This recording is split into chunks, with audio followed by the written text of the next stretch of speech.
Hi, everybody. We're trying something new today. This is the next episode of Cave Story. We had some problems going into the episode this time because of the fact that, throughout the episode, my microphone kept glitching and sound was really bad.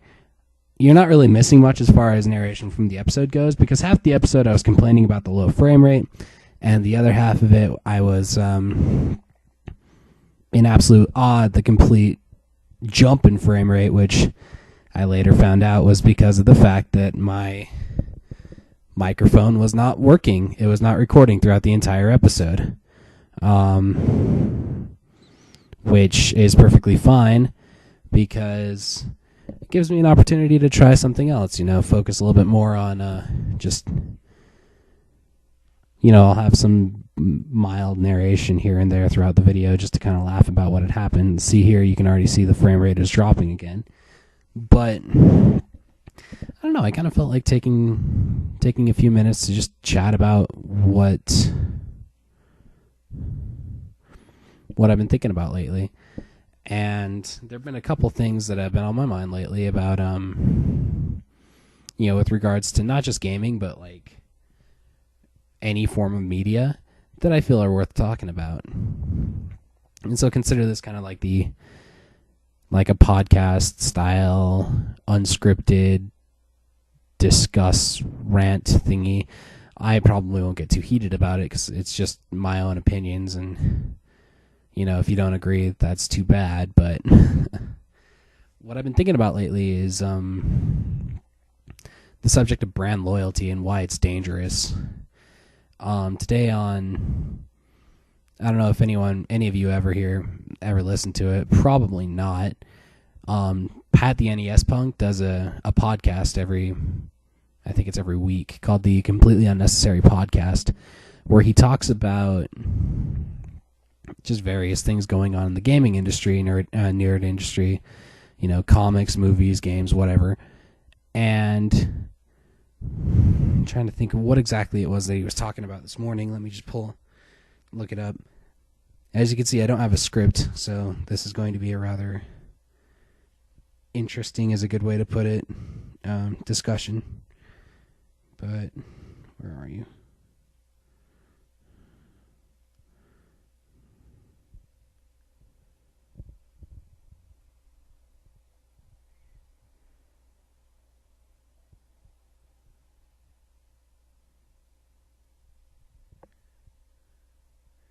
Oh, it's they were discussing the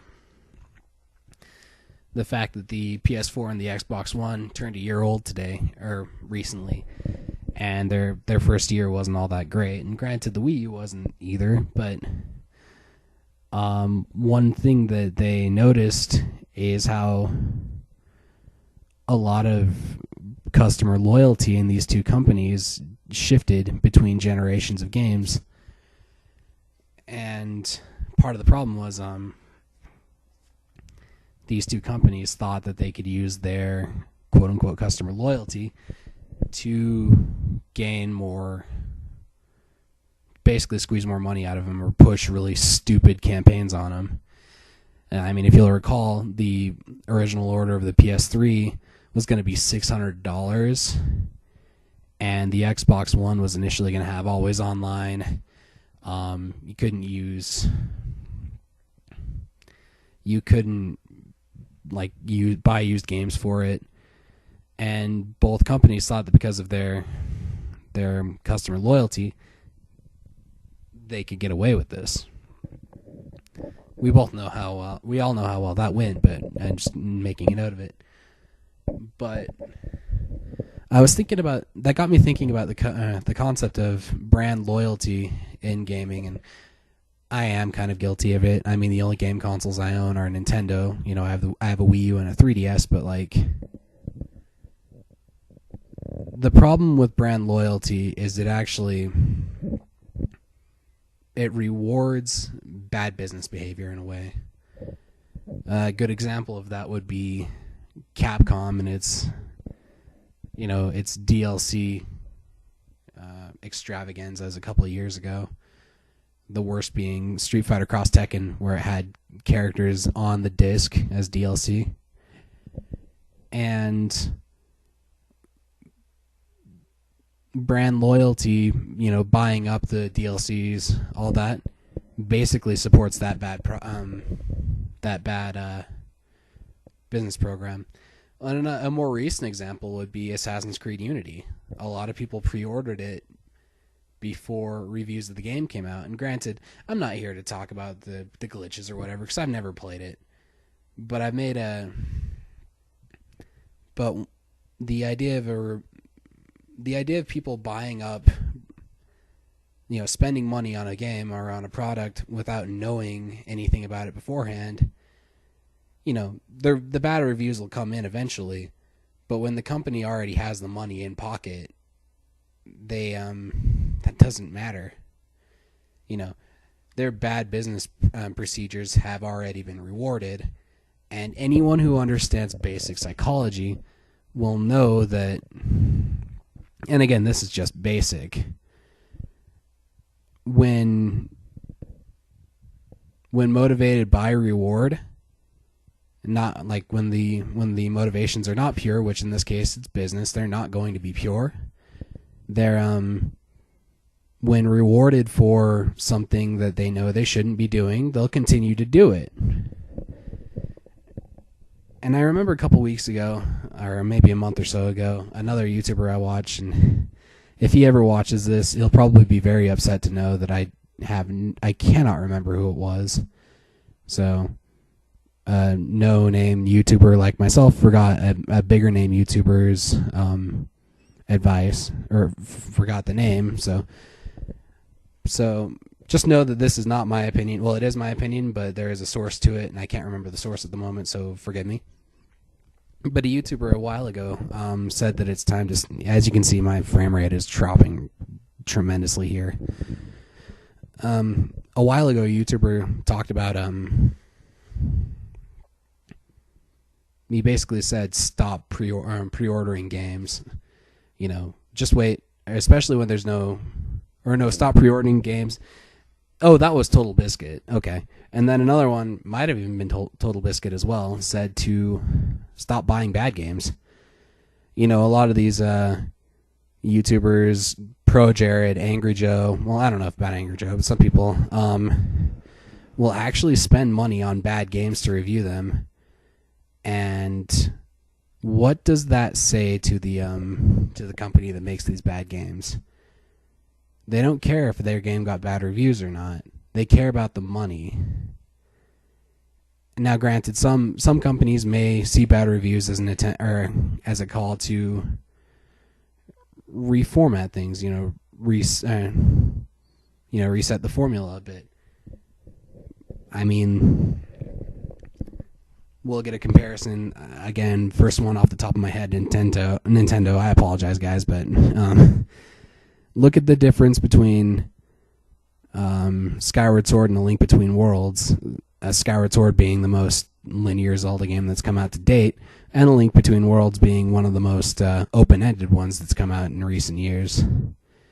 And you could see that, like, sometimes game companies will go back on their will use bad reviews as a call to, we'll say, repentance, because I can't think of any other words. I apologize, everybody, but with that in mind, most game companies, not even game companies, most product dealers do not care. If they are making money, they won't care about bad reviews. They'll only notice it if they stop making money. So one thought that came to my mind is I think the American colonists back in the days of the American colony from Britain had a good idea with all the unfair stuff they were being taxed on. I think it's time for a boycott. And it doesn't have to be like a whole organized speaking out this is below my standards and I'm going to boycott it.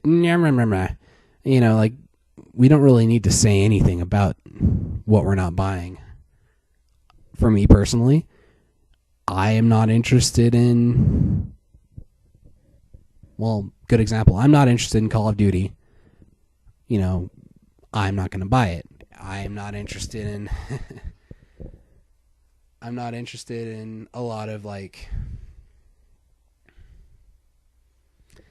things like that. Some of them, the content is offensive to me personally, not necessarily Call of Duty. Call of Duty is actually relatively tame, but but in cases like that, you don't see me throwing a fit about it as much as I just don't have anything to do with it. And that's been my style. That's my style from the beginning. Like, my actions of not supporting it by not giving them money speak much louder than me throwing a fit about it on television or YouTube or whatever, which is kind of ironic considering that's largely what I'm doing here today. Just admittedly, a lot of what I'm doing is filler because of the fact that, like, I don't want to leave you with a muted, boring, nothing YouTube video. And so I'm just throwing out a bunch of stuff that I've been thinking about lately. With that in mind, I'm going to go to another thing that Pat, the NES punk, talked about on his podcast today.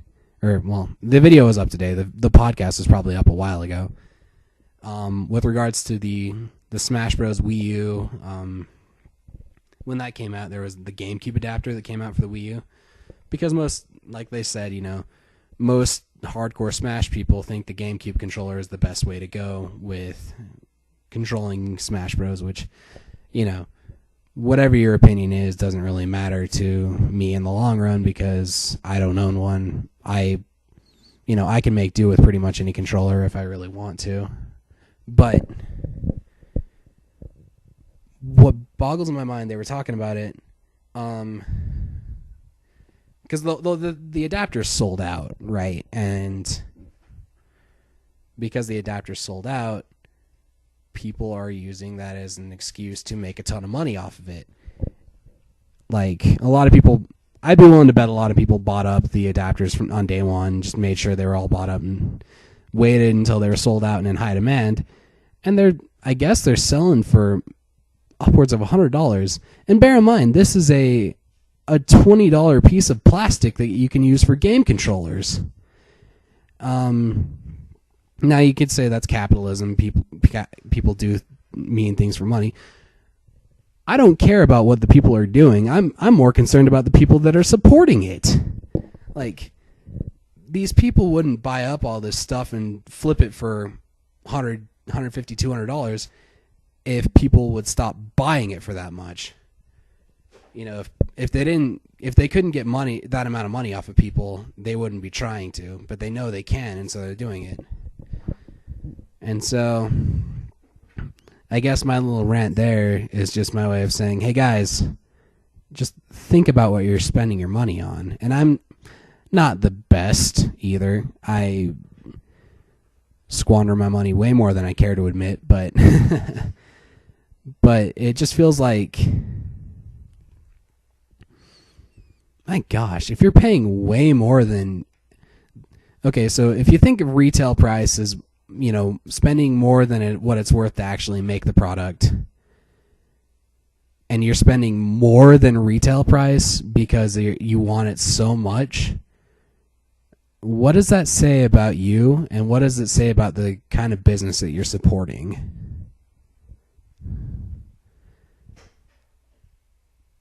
And I don't know. That's something that's been on my mind a lot lately.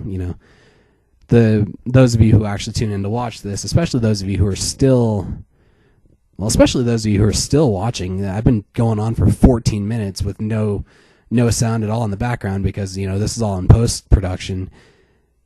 To those of you who are still here, God bless you. Thank you so much. You are the best fans I've ever had, and just something to keep in mind. It's something I've been thinking about a lot lately. And if I could do anything to not necessarily stop, because there's no way with as few followers as I have up until this point, there's no way I'd have any hopes of stopping this bad business product or program, excuse me. But if I can just get people aware of it, maybe ask people to have some patience. You know, you can order it on back order. It'll be shipped to you as quickly as possible, and you won't have to spend $200 on it. Or even better, just freaking wait. Eventually it'll be on sale on Amazon.com for dirt cheap anyway. So I feel like if I get some people to think about that and just use some patience and common sense in their spending, I'll consider that a success. All right, I guess I said I was going to be narrating my video, but I just kind of got on my soapbox for the day of some stuff I've had on my mind. So I think I'll just go ahead and go back to what's going on now. So for the last 15 minutes, I was trying to get past one particular part, and I'm sure you noticed it. And now this is where the game actually starts really getting interesting. As you can see, Kazuma's about to head out, about to leave, and we have the opportunity to leave with him and get the worst ending. But of course, I'm not going to do that. See? Okay, and I really don't have anything else interesting to say at the moment. The rest of the episode is just more action, more fighting, and I don't even think I really said anything in the last part of the episode, because that, if I did, it wasn't very important. But this has been a fun little thing I've been able to do, and I'm really happy for the opportunity I've had to sort of real talk with you guys. Thanks for tuning in. I'm just gonna turn the sound back on and let it get back to normal. Okay. All right. Peace.